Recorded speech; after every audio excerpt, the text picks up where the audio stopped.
Hello, and welcome back to another episode of Dirt Path Exploration.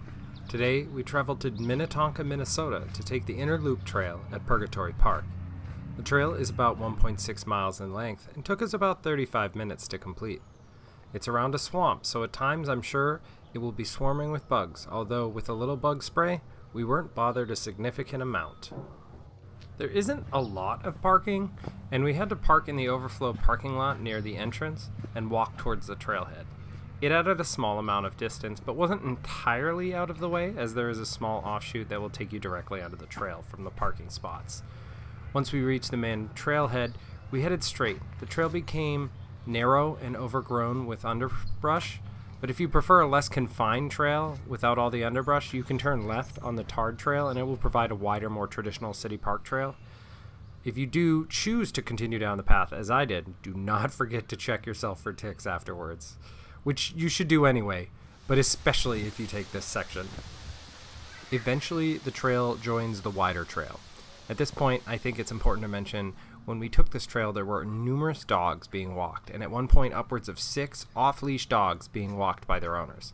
None of them were aggressive and no problems occurred, but I wanted to note it in case anyone is or has a little hiker who gets nervous around dogs, as this might not be the best park to take a hike at given the number and frequency we saw dogs on the hike. The trail then passes over Purgatory Creek, and there's a convergence of trails. We chose to take the trail to the right that heads to the other side of the wetland area. This is a nice wide trail that follows the creek for a small distance before turning away.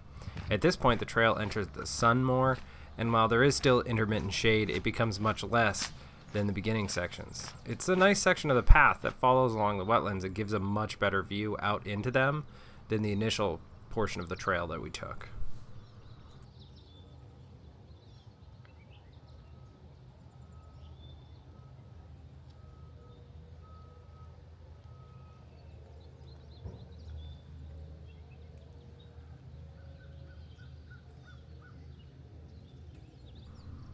My favorite part of the trail is the crossings over Purgatory Creek.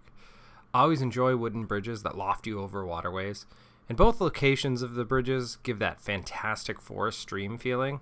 Both are well shaded. One has more of an open forest feeling, with the stream winding its way towards and under the bridge, while the other one is more of a thicker forested bridge, with undergrowth partially obscuring the stream. I mean, both are really beautiful, and were definitely the highlight of the trail for me. Thank you for watching, and if you like this video, hit the like and subscribe buttons. Also, don't forget to let us know your favorite trails in your local area.